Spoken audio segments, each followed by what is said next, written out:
Okay, everybody just go ahead and sit up and take a deep breath. Close your eyes and just think about where your stress level is right now. Do a little body scan. Find out and just think about where the stress is in your body. Like, are you feeling stress in your shoulders?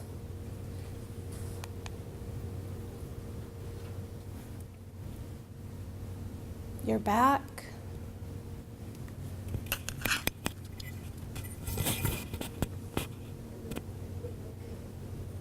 Let's feel your feet on the floor.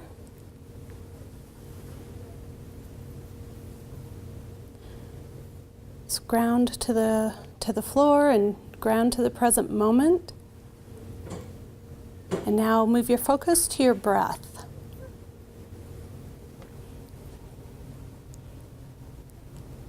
Just feel the breath coming in and out.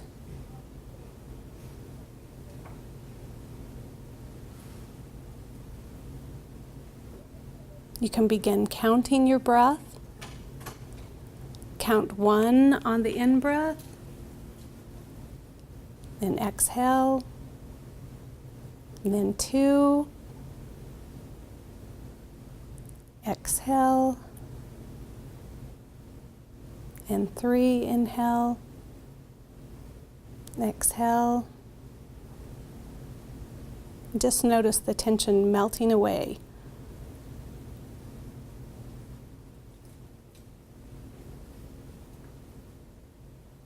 Move your attention to your thoughts. And just watch the thoughts as they go through your mind without actually attaching to those thoughts. Let go of all the work that you have to do, all of the meetings, all of the year-end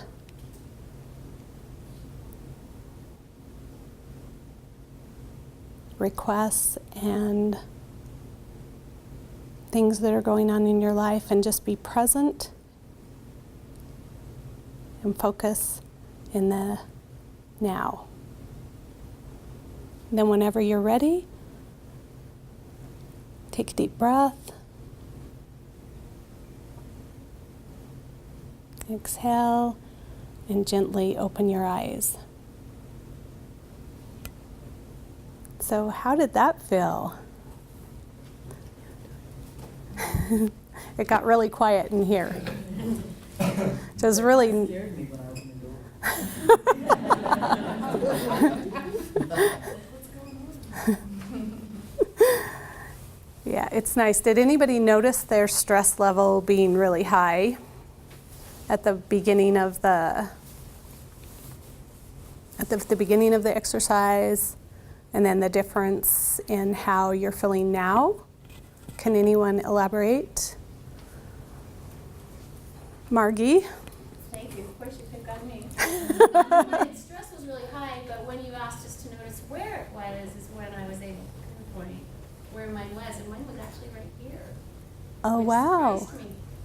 So I've been thinking too hard today. Yeah. Yeah. So this is a preview to the I Am Present course that we have, we will begin teaching in the fall, and some of you are signed up for it. And we had a pilot course, like Carmen said, and this is going to be, we're going to be presenting module 6 today. So it'll be a preview of what is to come in the mindfulness class. And I appreciate everybody being here, and I'm going to introduce and turn the time over to Julie Thompson. She's in the mental health department at Idaho State University, and so we really appreciate you coming today. Thank you. Thanks, Trish. All right, so first of all, can anyone relate to that? Yeah?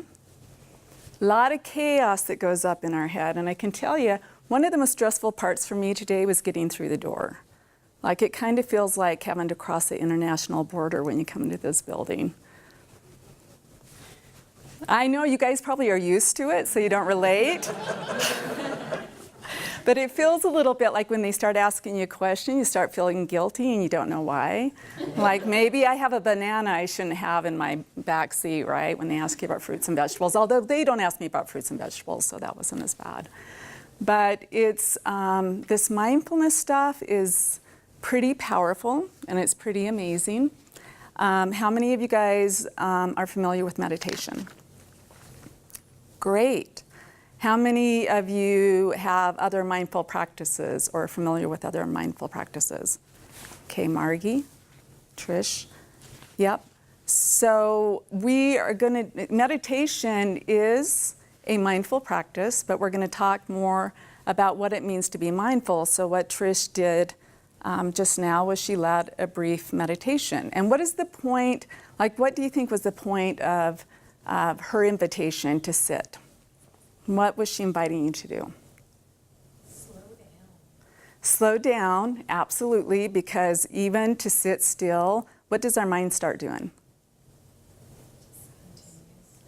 Yeah, our hands can only do so much work in a day, but our minds can just run endlessly, right? And so even when we're exhausted and we lay down, our minds won't shut off, right? Anyone ever experienced that? Absolutely. Amen, right? So there's this interesting research that's been going on actually for the last 35 plus years. And a guy by the name of John Kabat-Zinn, who is a microbiologist from Boston, Massachusetts, had his own experience with Eastern practices. And when working in the hospital, for whatever reason, he became interested in these patients who would be eventually sort of turned away from the medical industry because they had kind of ran out of options besides narcotics and, like you're kind of just on your own, right? And we know that even in today's world, chronic pain continues to be an issue. Idaho is like the top, something like 7% in narcotic prescriptions. And so, we have a problem. There's a lot of pain and there's a lot of suffering. So John Kabat-Zinn created a program called Mindful-Based Stress Reduction. Anyone ever hear of that? Margie. And so he wrote a book along with many, many books. The book that really talks about this program is Full Catastrophe Living. And so you can see that when he started it, like in 1980, there was very little research available. And this last time, it was 2011, there were currently 397 research publications related to this topic. And one thing that has really made the medical establishment stand up and take recognition of it is brain scans. Because not only were people reporting subjective change and positive change, they could see changes in the brain in as little as 8 weeks. So it was like suddenly science was willing to pay attention to a practice that has literally been around for centuries. And other cultures have recognized the power of these practices. But in our culture, when we have very little time to even sit down and eat, heaven forbid, how does it feel to sit for 10 minutes? What if we would have just sat for 10 minutes? What would have been going on in your head? Waste of time. Anyone? Like, oh my gosh. Even right now, how many of you thought about what you have to do after work? Just since I've been standing up here. I am not insulted because I've been thinking about the same thing, right? It's crazy how our brain can multitask and how distracted that part of ourself is. And so the thing about John Kabat-Zinn's work, there's a point where he talked about mindfulness really is the same as heartfulness. Heartfulness is like another side of the coin of what it means to be mindful. In other languages, mindfulness and heartfulness mean the same thing. However, to introduce mindfulness into a Western community where the intellect is so held above and beyond things like collective connection and love and intuition, I think that as a culture we weren't ready to appreciate practices like compassion. And so even though it was always a part of his understanding and appreciation, and even though he taught this as a part of his or mindfulness course, It wasn't until the last 10 years that a couple by the name of Kristen Neff and Chris Germer started doing their own research just on self-compassion. And there's a little bit of information on one handout that I gave you about what some of the benefits are, but regardless of whether it's self-compassion or mindfulness, it has amazing benefits, not only to physical health, and we're talking cardiac, we're talking all sorts of chronic conditions. It also has amazing impact on mental health and on relationships and on quality of life. So if you Google mindfulness, it's crazy the amount of research and where it's ending up, not only in the medical industry, but in education and corporations. Google is one of those companies that is super progressive, and they bring these people in to teach people these skills because they realize when people can really practice and start inhabiting their lives a little more mindfully, that they're more productive, they're more creative, they're happier. It's just like the benefits are endless. So the research is really compelling. And when we look at the definition, does anyone want to even, like, without even looking at that, tell me what you think mindfulness is? Like, anyone want to venture a try? Being totally in the moment and letting everything else go. Right. So Just in one place, one thought, one experience. right. So being in the moment, there's a lot of ways we can engage the moment. We can engage it by feeling our sensations. We can engage it by focusing on our breath. We can engage it by listening to sounds around us. We can engage it by checking in on our emotions. So the practice of being in the moment really cultivates not only being able to be in the moment to choose what it is that we're paying attention to. Because where are our minds usually? Everywhere, right? And is the everywhere helpful? Usually not. I mean, in some cases, if it's, I've heard the term, it's the price of security, where sometimes you do have to be planning ahead. What do I need to have in place to make sure I'm going to be safe down the road, or I've got my resources like that. But it's like you've got to be able to do that and then let it stop. Right. Exactly. So we have this mind whose default network is survival, right?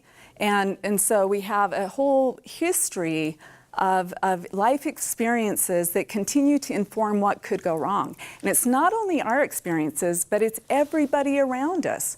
Everybody around us, including, like, did any of you ever watch Hitchcock, The Birds? Like, that's in my head still. Like, I still worry that I might be killed by a bunch of birds, right? It's horrifying. So we have this part in our brain called the amygdala that literally the point of it is to keep this file system to keep us alert to what might happen. And in primitive times, that was super important because if we weren't hyper alert, we wouldn't survive. But today's world is different, and our saber-toothed tigers are different. A lot of them are metaphorical. They're not real threats. And our technology has changed that too. And so, it feels like there is a bottomless amount of things that we can worry about, or that we can go back in history and ruminate about. Like, oh, I shouldn't have. And it can be something as simple as, like, sometimes when I ring the bell, it's like clunk, clunk, and I'm like, oh, I suck. That's kind of how it feels, like that moment of, like, my critical self just like, oh, you could have rang that bell better, right? Because if you start paying attention, and again, awareness is the key to this, if you start paying attention to what your narration is or what your narrative is, you're going to be shocked at how often you are in this very critical place with yourself. And I know that you feel it. I know that most everyone feels the effects of it. But part of this is the awareness that emerges through paying attention on purpose in the present moment, non-judgmentally. Now tell me what you feel when you read non-judgmentally. Is that possible? No? I don't know. You don't know? That's a good question. It is a good question, right? Because we have lots of judgments. So is, what is it, do you think, that he's suggesting? Or what is the invitation?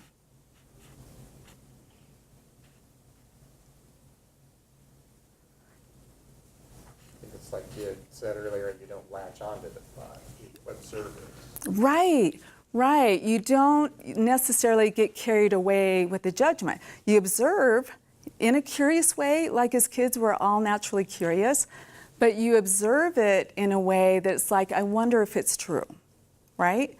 And so we have these knee-jerk reactions about everything, and a lot of it we're in the center of, right? I could have done that better, or I should have done that differently, or I wish I was as good as them. There's a lot of comparisons, there's a lot of stuff, and as much as we judge things around us, I guarantee you we are at the center of really being on the end of most of that criticism that's going on in our mind. So observing the judgments and not judging ourselves for it, right? Recognizing it for what it is. This is my brain, and really it's our brain's tendency to want to protect us. And so even that critical voice, it's being able to understand our critical voice has a purpose. It truly is trying to keep us safe.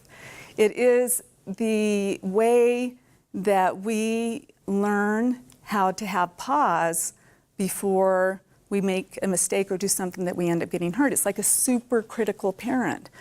But again, the problem is that it's fear-based, and fear eclipses other emotions. And so we end up with this hyper-developed critical voice, and these other parts of our internal posse kind of end up lost, including our ability to be self-compassionate with ourselves. And when we can, again, like somehow draw energy on behalf of other people when they need support, encouragement, it's crazy how seldom we include ourselves in that circle. So knowing what you are experiencing while you're experiencing it. So again, it's like even being able to be in the moment and say, you know, wow, I'm feeling really off center. I'm feeling tired, my neck's tight. And so it's that curiosity of being able to say, how am I feeling in this moment? And is it true? Because again, part of it could be like, I feel like people are really judging me right now. You know, is it true? How am I relating to my experience? Am I resisting it? Am I open to it? And how can I respond? Like, what is it that I need? And maybe I can't do something for myself right now, but it's creating a space where you can start responding to yourself in a way that you ultimately end up being much better at taking care of yourself just through this practice of really even what Trish did just now, that really brief practice, doing that multiple times a day of just saying, what am I feeling? What am I thinking? What is it that I'm needing? You know, what am I noticing in my body is super powerful. And again, awareness of the present moment with acceptance, and that's not only acceptance of everything that's going on, it's acceptance of ourselves. Like, yeah, I feel like I did a really crappy job, or I feel like I really disappointed someone. And that's hard. Like if a friend told you that, you know, you would definitely say, you know, give some encouragement or some sort of kind words on behalf of them. But when it comes to ourselves, man, we just get on the bandwagon and we just, you know, amplify that sort of harsh self-criticism. So mindfulness is not catastrophizing things like, you know, if we go on a hike and we get in a bad place and my husband says we're screwed, I'm like, we're not screwed, right? But him saying we're screwed makes me feel like we're screwed. That's amplifying a situation, right? But it's also saying, you know what, we messed up, we turned the wrong direction, and now we have to walk back out another 5 miles. That kind of sucks, and I'm kind of suffering right now. So mindfulness is really just like accepting what is here, and then the self-compassion piece really comes in from a place of kindness. And so the Dalai Lama describes kindness as the wish that all sentient beings be happy. And really human nature, even though some people get lost and you know, we have bullies and we have people that you would never have maybe imagined how they ever were this person. But as human beings, generally speaking, we hope that people are happy. We hope that they're free from suffering. And so that's loving kindness and compassion. And self-compassion is when we suffer, caring for ourselves as if we would care for somebody we truly love. And we're going to actually do a couple of exercises today that give you an opportunity to do that. But I kind of want to do a little hand sort of exercise. So I want people to stand up first because you guys are so in your heads, we're all in our heads because it's been a long day, right? It's Thursday, we're really close to Friday, maybe you don't have to work tomorrow, but let's just shake yourself down into your body, right? Okay? Like, can you tell when you're in your body?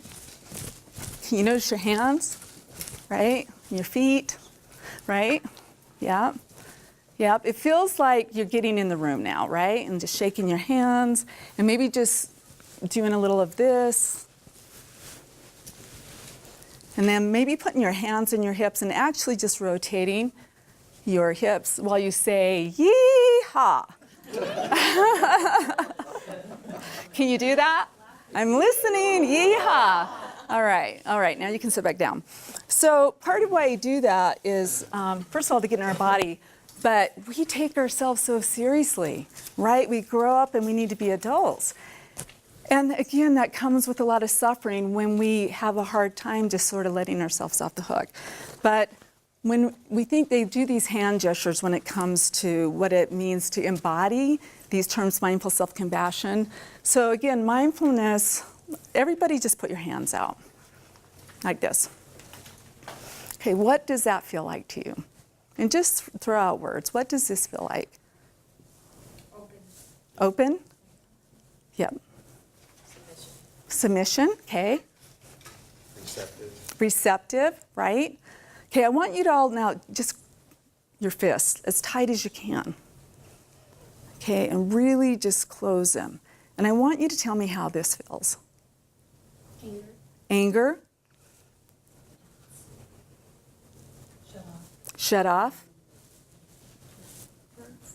It hurts, right? And do you think you're approachable? Like, look at each other. Would you approach your first person if you saw them with their fists like this, right? Right. And so even though we might not be doing this, I have seen people where literally it feels like you pass them and it feels like they're doing this, right? So these are two very opposite things, right? And then do this. And tell me how this feels.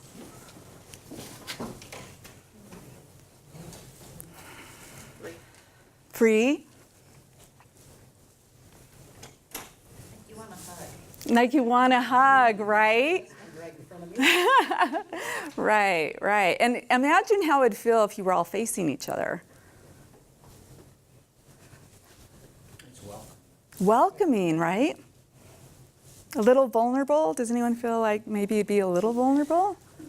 Right? Maybe not. Okay. And then how does this feel?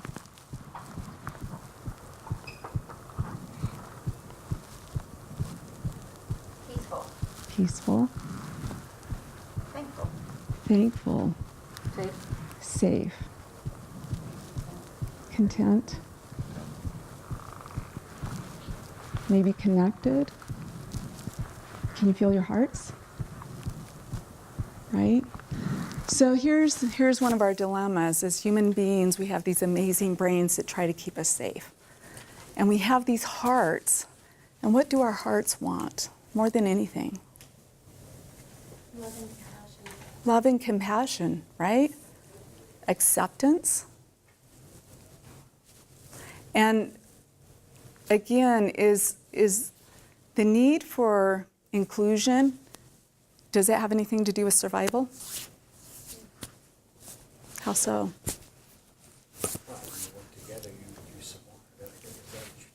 Absolutely. So it's a very primitive thing that we carry with us, because in primitive times, what would happen if your tribe rejected you? You'd probably perish. You would perish. It was a death sentence, right? And so while our heads are trying to keep us safe, we have these hearts that are also trying to keep us safe from rejection, which can feel like life or death, right? And so even though we long for, so we have these wants that are kind of from the head up, and we have these needs that are from the neck down. Our needs really to be connected and feel like we have community and to feel loved.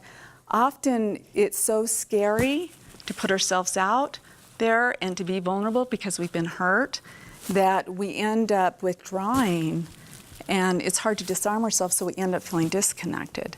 We end up feeling vulnerable, and we end up feeling again, it creates an incredible amount of suffering. So tons of benefits, again, with regards to the information. The resources that I gave you, the books, there's some really great websites. One of them is a website on measuring how self-compassionate you are. And it's actually broken up into like 5 different measures. And it's really interesting for people to take that and then maybe take a course like Trish and Daphne are offering, and then going back and retaking it or reading one of the books from Chris Germer, or anyone hear of Tara Brach? She's another amazing author in the area of self-compassion. And she's written a book called Radical Self-Acceptance, and I believe I included her as a resource as well. But it's amazing how disinclined we are towards being self-compassionate. And when we are able to practice, again, in as short as 8 weeks, and these benefits tend to hold anywhere from 1 to 2 years. They went back and done research to see, how people have maintained these benefits. It changes something in us, and really it's changing our neural pathways. And again, that's why there's a lot more science behind this now, and a lot of people are really getting behind it. So, increase positive emotions, love, joy, gratitude, hope, and awe. When was the last time you felt awe? Like even the change of the seasons, right? It's interesting, we can watch a movie and we can be completely drawn into the visuals and imagining what a scene smells like and the beauty of it. And we can surrender to that moment because we're not having to be prepared to have a response to anyone, or we know that there's a storyline, and so suddenly our storyline in our head is being distracted, right? And so we surrender because we're paying attention to the stories. When we're walking around in our own lives and we're seeing beauty and we're hearing beautiful sounds and we're facing people we love, we're seeing without seeing, we're hearing without listening, we're engaging life, we're eating food without tasting it. And again, there's a certain numbness that occurs that really ends up impacting not only our physical selves, but really, what I would call our souls. And the ability to feel awe in your life kind of on a daily basis, super cool. Improved problem-solving ability, physical health, self-acceptance, relationships, it's huge. There's a quote, if you are practicing self-compassion and you're not included in that circle, then your circle is incomplete, and the Dalai Lama says that. Optimism, reductions in anxiety, depression, stress, rumination, perfectionism, body shame, fear of failure. So some pretty cool stuff. There's 3 components to mindfulness, or to mindful self-compassion. So mindfulness, again, being able to accept whatever's happening in a moment, right? Just accepting this is an uncomfortable moment or this is a comfortable moment. A common humanity, knowing that everybody in here is sharing the same experience. The human condition, and it's an amazing, amazing journey, but it's also very challenging. So I'm going to ask you the question, how many of you guys ever worried you wouldn't be good enough? Like even in the last month, right? How many of you were afraid you were alone in that feeling? So one of the things that I do is I go into these classrooms. I went into Montessori schools, a couple of different ones, and I work with kids and I work with the teachers. And it's so powerful to sit in a circle with these kids, like 2nd grade on up to 5th grade, and ask them that question. And for them to see each other raise their hand is so normalizing for them. Suddenly they don't feel so alone. And I had one of the teachers who was actually a principal who went through one of my teacher training courses say at the end of it, at 50 years of age, I can't believe I finally realized it's okay to love myself. And to me, that moves me. Not only because I was touched by her disclosure, but I understand it too as a human being. So, and then just recognizing that you're suffering and a willingness to be kind to yourself. So we're going to do a little exercise. If at any point you feel like you need to take a break, thanks, Trish. If you feel like you need to take a break and just breathe, that's fine too. This is an exercise that I do with most groups, but it can be very emotionally moving. So but it's very insightful. So I'm going to have you go ahead and, if people are comfortable, close your eyes or at least lower your gaze and allow yourself to just get comfortable in your chair.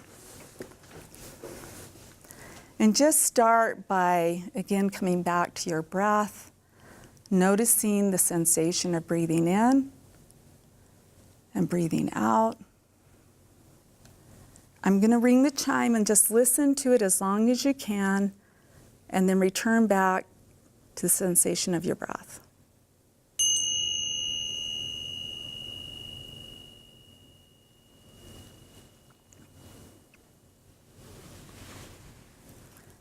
And gently coming back to the sensation of breathing in with your awareness, coming in through your whole body. And as you breathe out, just releasing unnecessary tension or stress or worry that you don't need right now. You're here, you have nowhere to go, nothing to do, just allowing yourself to melt a little bit with each out breath. Breathing in, breathing out, releasing and settling.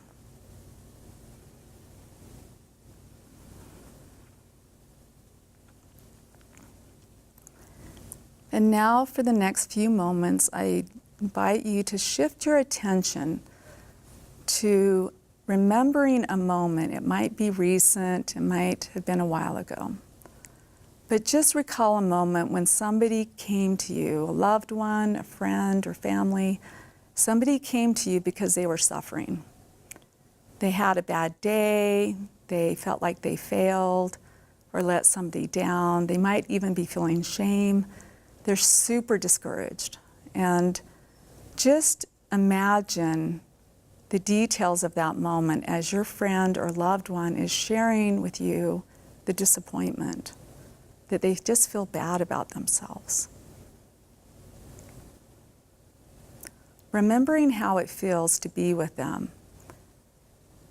and remembering what you might have said to them, what your tone of voice was, what your hope for them was.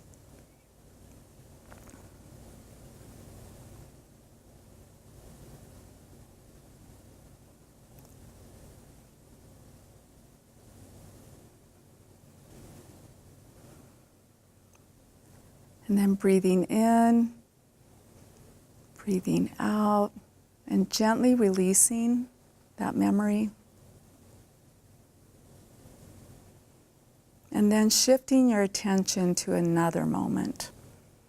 It doesn't have to be a really big moment, but a moment when you too felt a little embarrassed. You felt like you let somebody down, that you could have done better. Just find a moment that you can bring to your memory and feel what that was feeling like.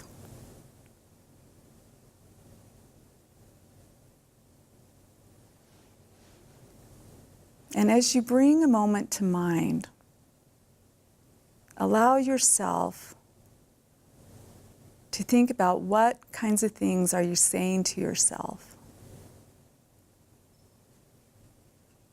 Like really feel the essence of the words, your tone of voice,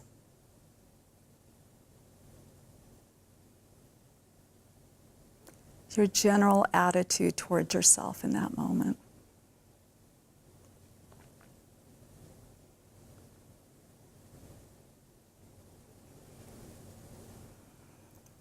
And then gently bringing your attention back to your breath, breathing in, breathing out, and releasing that memory. And in a moment, I'll ring the chime, and when you're ready, you can open your eyes.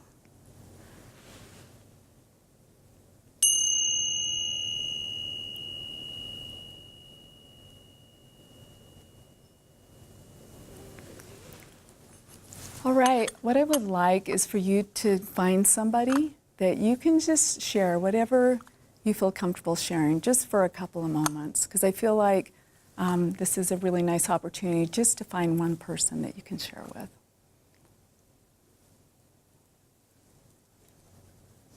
Just what was surprising?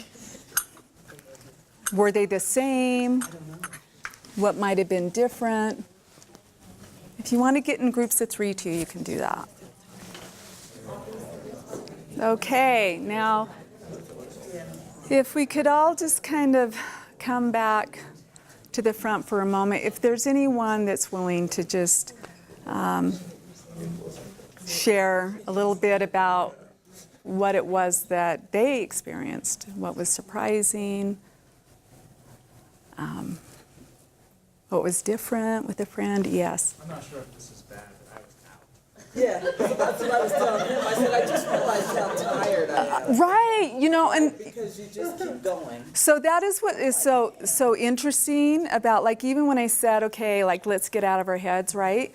And once you finally slow down and get into your bodies, one of the first things that people experience can be tiredness. In fact, we do biofeedback at ISU now, which is super cool and totally connects with mindfulness. But when people first start like hooking up and we're looking at their heart rate variability and whatever, we have them start doing breathing exercises, one of the first things they experience is fatigue. So how many of you guys feel like you could use a little more sleep, right? As long as you don't fall asleep today in my class. But we're super tired. So yes, I mean, have some compassion for yourself. Did you say, bless my heart, I am so tired? Did you say that? No. Well, even saying, I don't know if this is bad, right? Don't know. I'm going to go ahead and call myself out on this, but I fell asleep on you, right? Right? Yeah. Was anyone at all moved by how hard it was to be self-compassionate? Yeah? Yeah. So, again, I explore you because we don't have a lot of time today, and this is something I usually do a little bit longer. But, I ask you, the next time you're feeling bad about something, be aware of what you're saying to yourself, right? It's an invitation to start creating space to maybe do something different that would be a lot more helpful. So how many of you have had opportunities to say these types of things to yourself? So this summer I got invited to lead a meditation at Havasu Falls. Has anyone ever been to Havasu Falls? So it's in the Grand Canyon, and the invitation was in July. But I'm attention to detail. Somebody asked me, do you want to lead a meditation, do some meditation in Havasu? I assumed it was in Utah. I don't know why. I didn't even check in on it, but I just said, yeah, sure, that sounds like a great idea. And then I found it was in Arizona, and it was like, oh, well, whatever, Arizona in July, I'm sure if other people are going, it's going to be okay. I am such an incredibly trusting person. And so it's 113 degrees. And our first night, anyway, it's just a crazy story. But as we were leading up to it, it went from a group that was going to be 60 people to up to 250 people that were going to be at this retreat. So as we were getting closer, and the other thing is, if you look at this picture, a lot of the trails are accessed in these really precarious areas of the rocks where you have to climb down, and people have actually fallen and died. But what you access is just amazing. It's beautiful. But as we're approaching it, what do you think I was most worried about? Surviving? Yeah, that would be the obvious answer, right? Right? Because that makes sense up here. Your meditation. That even makes more sense than what I was worried about. I pray one person has the answer to this, that I'm not the only one. Meeting all those people and leading them in a meditation. What was I going to wear? Right? I'm going to be leading a meditation in front of a waterfall, potentially 100 people. And what am I going to wear? Like, I don't do the white flowy thing. And, do I do braids? Do I do dreadlocks? That feels like a big commitment. I don't know. And it feels really silly. But see, what this ties into is not really physical safety, because we don't really worry that much about our physical safety. We worry much more about being judged. And I will say a really good example, I think technology has made this worse. Brene Brown's TED Talk, has any of you guys watched that? I highly recommend it. Gifts of Imperfection, Daring Greatly. She did this TED Talk and went viral, and really what she was talking about, she's a social worker and she did her PhD on resilience and living with an open heart or vulnerability. And it went viral. Like, she was doing this woman's talk and she had no idea what was going to, be the result of this, but it ended up like being huge. And suddenly she was this celebrity. But there were just a few people who made criticism about what she was wearing. And this was something so uncomfortable. I know, it's crazy.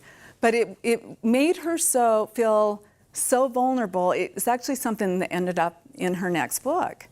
Because one person, and even though this person doesn't matter and who knows what their issue is, we can have, our evaluations, we can have 98% of our comments good, but what are we thinking about at the end of the day?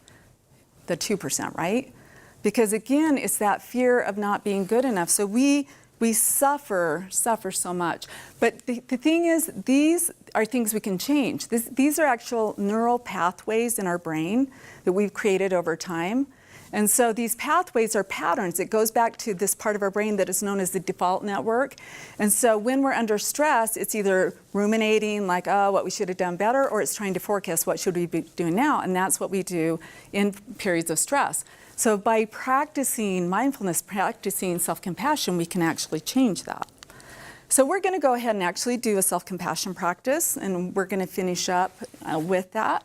And so again, I would love for you guys to get comfortable. And again, close your eyes if that's comfortable, or lower your gaze. And just start again by noticing your breath, breathing in, breathing out. I'll ring the chime and just listen to it as long as you can, and then return to your breath.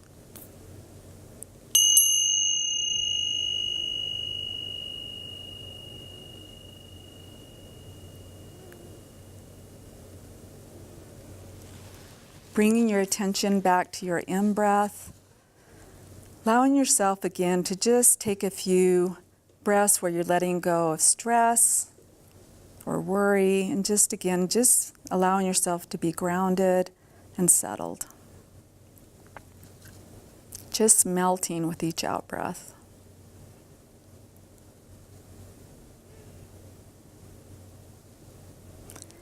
And now for the next few moments, you're going to shift your mind to just start allowing yourself to connect with a moment. Again, it might be recent, but a moment where you found yourself feeling uncomfortable.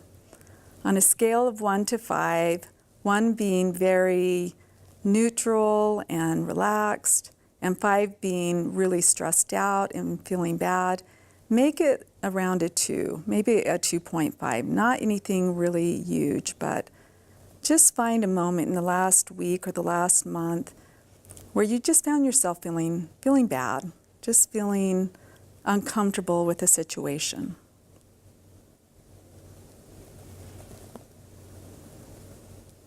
A situation that has left you feeling a little uncertain, just maybe that you should have done better, or that you're feeling a little bit inadequate.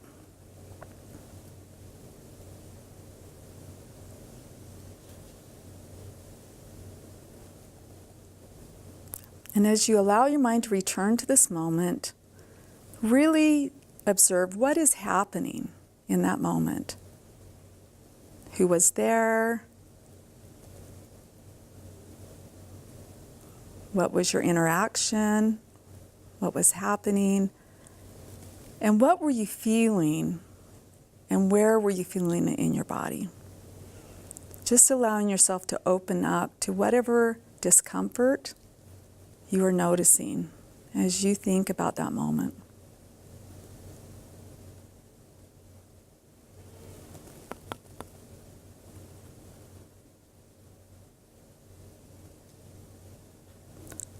And also noticing your response to remembering this moment. If there's resistance, or maybe you might notice your critical voice coming back up. Just acknowledging the experience like you're floating on waves, not allowing yourself to really get pulled under, but just allowing yourself to feel it without following a dialogue or a story, just feeling and noticing what's happening. And maybe even being able to identify a name for this feeling, whether it's frustration or inadequacy, maybe intimidation or worry. What would you call this feeling?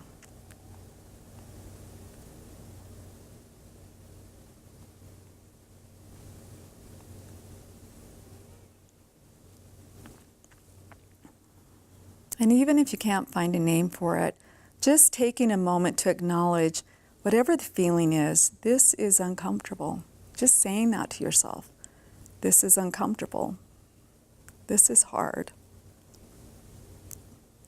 And maybe even, if you'd like, placing your hand over your heart or your stomach, just as a way to soothe your discomfort, allowing yourself to breathe into the area of discomfort as a way to be present with it. Just connecting to the experience of whatever you're feeling. And just notice how your body responds to the sensation of your hand.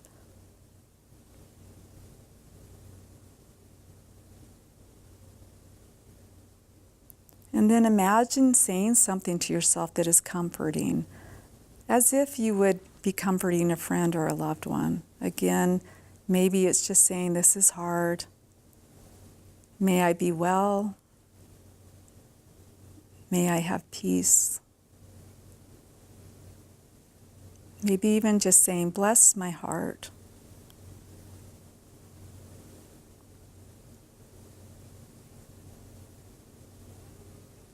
As you breathe in, imagining those words coming into yourself. Bless my heart.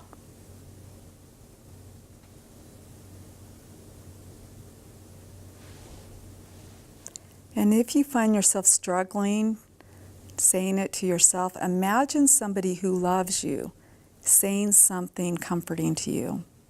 Imagine their words and their tone of voice and what they hope for you in this moment.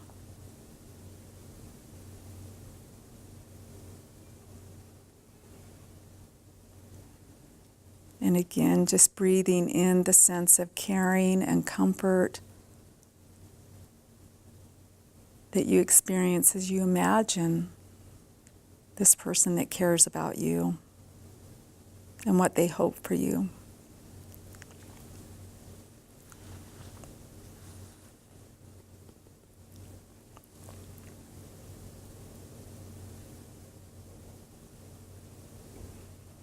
And now taking a few more breaths as you let go of this practice, coming back to focusing on the sensations of your breath,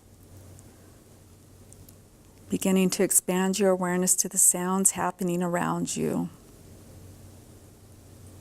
and the sensation of sitting in your chair.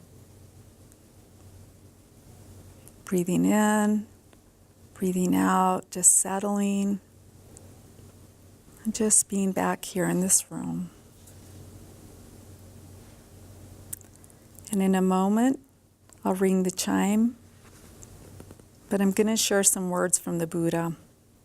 He said, you can search throughout the entire universe for someone who is more deserving of your love and affection than you yourself are.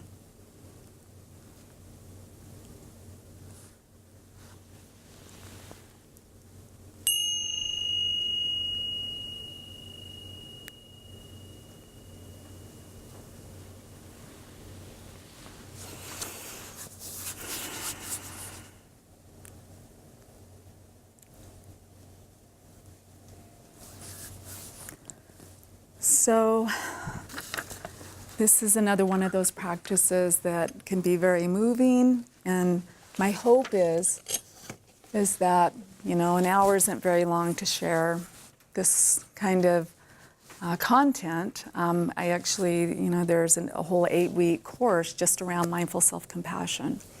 But I really invite you to start just thinking about the way you relate to yourself in your life, And the one thing I know, as a counselor, I meet so many people behind closed doors. And regardless of what we think we see around us, as a society and as a culture and as a community, there's a lot of suffering out there. And this practice has an ability to open some doors to wellness and peace of mind that we have no capacity to understand unless we practice it. So my hope is that you take a chance and try it. And remember what the Beatles said, all you need is love, right? So namaste. Thank you.